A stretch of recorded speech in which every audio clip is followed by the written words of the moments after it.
Hello, I hope you're well today. So, I'm recording this podcast. I was supposed to have a guest this morning, and I was really rushing around this morning. I went to the gym and to the supermarket at 7 a.m. and was stuck my son in front of a cartoon so I could get ready. And then I basically hadn't sent this guest a diary invite, hadn't sent them a reminder email, which I do normally do. And so we'd had some crossed wires and it didn't end up working out. So I'm recording a solo episode again for you. And I'm going to talk about confidence at work. And this is a huge topic for lots of people that I work with. And the first thing to say about confidence, I think, is that it is very normal for it to fluctuate at different times in our lives. So lots of the people that I speak to, maybe they are returning to work after having had a baby. Perhaps you experience some setbacks at work. So you got made redundant, or you experienced some failure, or you've been unemployed for a while, or you've gone through a breakup or bereavement. All these sorts of big things in our lives can impact our confidence, and we may find ourselves feeling like we have to rebuild our confidence. Or maybe it's that you've never really felt like you had confidence at work. It might be that you are stepping into a new job or a new role with more responsibility, and you need to upgrade your confidence to be able to step into that new role. Again, that's a really common thing that I will see people struggling with. And for me, myself, I did notice having a baby affected how I felt about work. I remember being really pregnant. I think I was probably like 38 weeks pregnant, and it was the last week before I went on maternity, and just feeling really big, really hot, really, you've got all this extra blood flowing around your body when you're pregnant, and your body is not as comfortable as you're used to it being. And I found this impacted how I felt in myself and how I felt confidence wise. And obviously, coming back to work after having a baby, when you've got baby brain, when you are lacking sleep, when, your whole life is completely different. And so it's a big thing. And it's very normal if you are feeling like your confidence has taken a knock for whatever reason. It's okay, because confidence is one of those things that is actually quite easy to improve. And I'm seeing this now. I'm running a group program for public speaking at the moment called Speakeasy. I'll hopefully run it again soon. You can find out the details on my website at karmau.com/speak. And I'm noticing within the first week, people are starting to use these tools, experience the hypnotherapy, and are starting to feel that their confidence is getting better already. So I'm going to share with you some really practical things that you can do to boost your confidence at work, and know that this is something that can get better. It's like a skill. You may have heard me say this before. Confidence is like a skill. It can get better, and we just need to give it some attention and some focus, and perhaps work with the subconscious, and we can really make progress. So there's four main points that I'm going to talk about today. The first one is about just recognizing imposter syndrome. So imposter syndrome, I'm sure you all know what it is, but it is this sense that we're a fraud, that we're going to get found out, that everyone has just managed to be fooled by us into thinking that we know what we're doing. And in fact, we don't know what we're doing, and we're going to get found out. And depending on what survey you look at, anywhere between 50 and 100% of people, and it depends on the industry, certain industries like academics, female doctors, and that sort of thing, will experience a lot of imposter syndrome. But basically, it's like a universal thing. So the first thing to say about imposter syndrome is, if it's a universal thing, it is actually less about you and more about the society that we live in and the structures that we live in, the societal pressures, this sense that you're never good enough, you never know enough, you need to be perfect. If you're a woman, you may experience sexism. If you're a person of color, you may experience racism and microaggressions. If you are disabled, all those sorts of things, where you may experience these messages from society that you're not enough or you're not okay. And that can really undermine your confidence. The first thing to say about imposter syndrome is that it's not all about you, and it's not your fault, and it's not all in your head. There are these external pressures on us that can cause us to doubt ourselves. But I find personally the fact that most people experience this very comforting, and it helps me to remember, hang on, it's not just me that feels like this. Actually, everyone feels like this at times. And if everyone feels like this, then we can be a bit kinder to ourselves and we can cut ourselves some slack and give ourselves a break. That first idea is just about recognizing imposter syndrome, acknowledging it. One thing I like to say is, oh, thanks for sharing imposter syndrome. Thanks for sharing your thoughts on how rubbish I am, even though I've got 12 years experience or this, that, and the other. Acknowledging it, recognizing that it's there, and yet choosing to move forwards anyway, choosing to take action anyway, because it doesn't matter how successful you are, how many degrees you have, how much money you earn, there is probably still going to be that small voice in your head that tells you that you're not enough and that you don't know enough.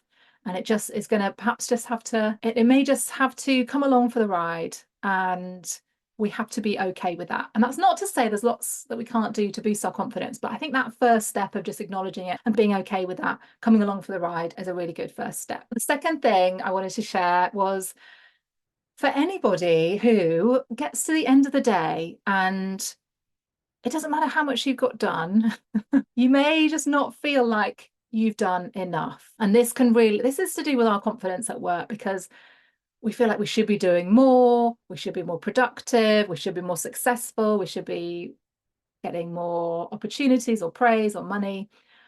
And it's really easy to get to the end of the day and think, oh, I didn't do enough, or why wasn't I productive enough, or oh, I was so tired today and I wasn't able to focus, I was procrastinating, and to really beat ourselves up. And that again can really undermine our confidence.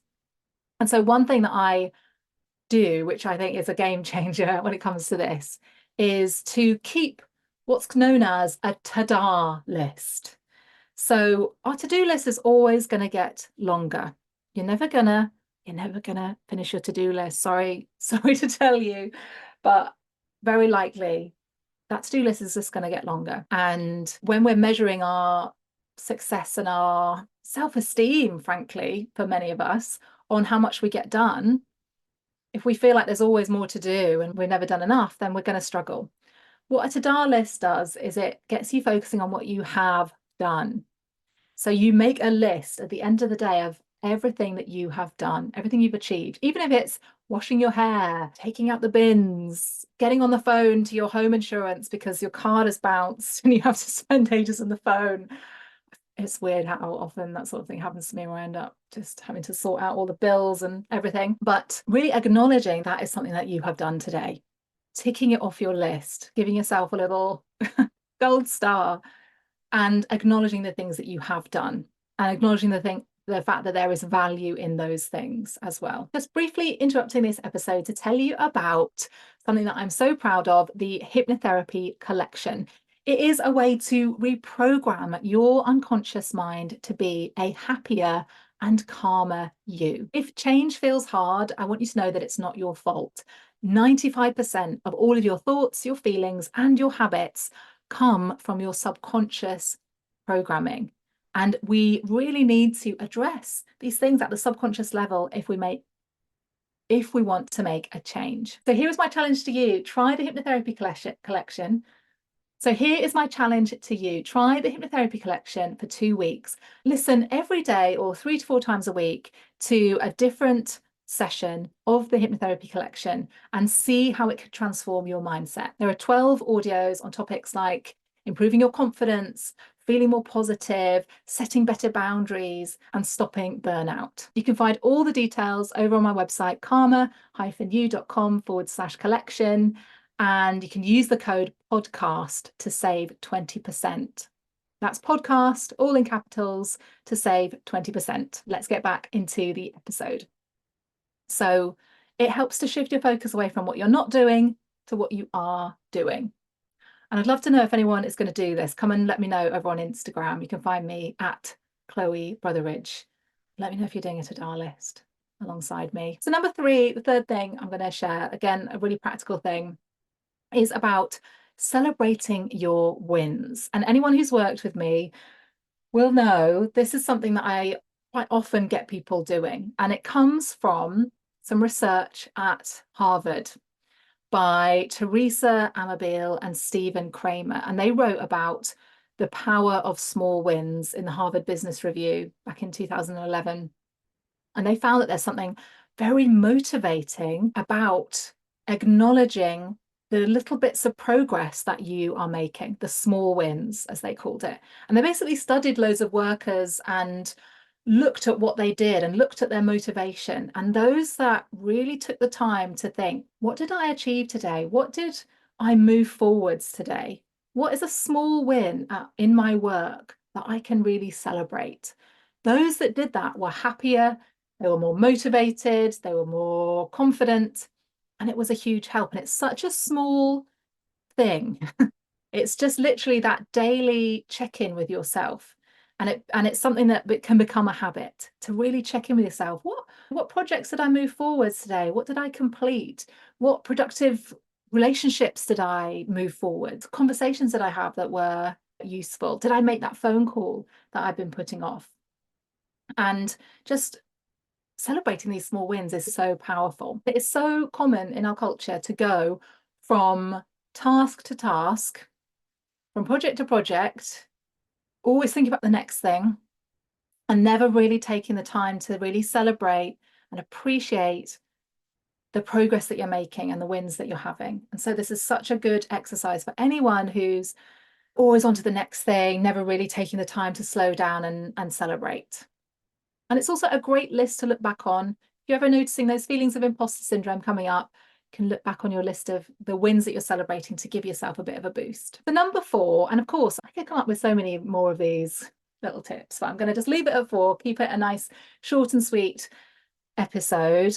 Number 4 is about speaking up. So again, reminding you that confidence is a muscle. If we don't use it, we can lose it.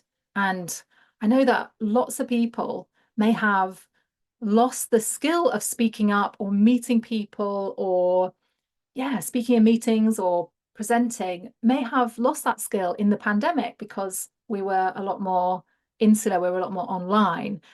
And so now obviously things have been opened up for quite a while, but you still may be struggling with speaking up where in the past you may have felt confident, or perhaps you've never felt confident to speak up.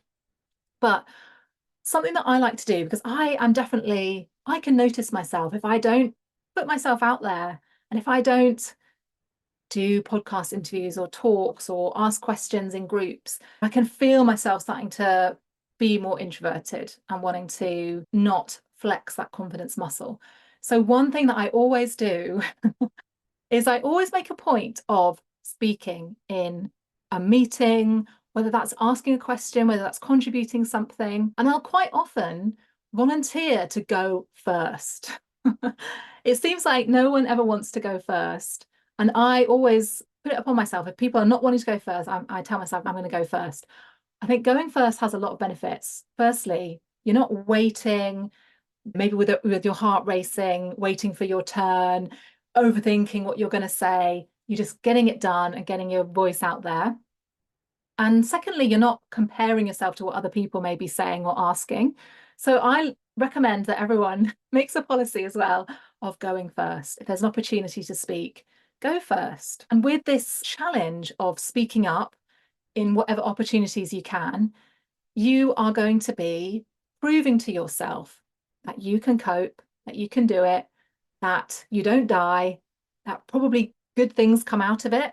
Good things may come out of it, like you may raise your profile, you may be able to share an idea that you had, you may create connections with people, you may get a really great answer to your question. There are so many great things that can come from speaking up in meetings. And if you want to build your confidence in this way, I really recommend doing this. So those are my 4 ideas about confidence at work. We talked about imposter syndrome, recognizing everyone has it. It's not you, it's not your fault. It may be there, but you can take action anyway.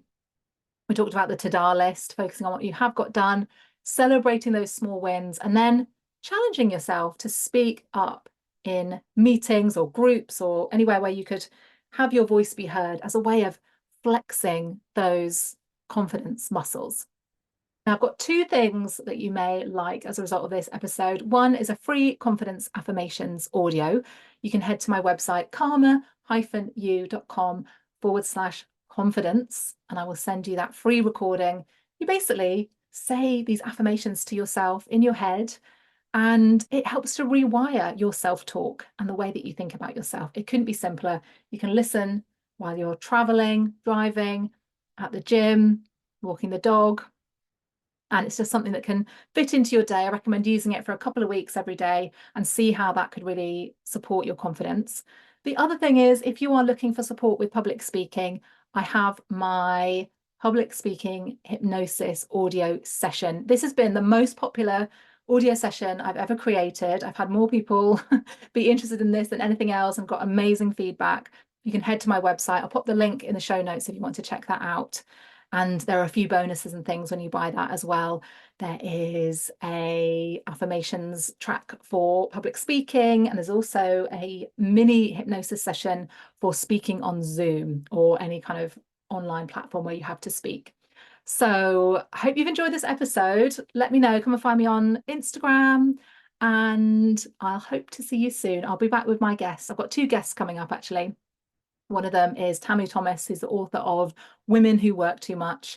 And if you're somebody that is, yeah, if you overwork, if you're close to burnout, if you never feel like you're doing enough, this will be the perfect episode for you. So that'll be hopefully next week or the following week.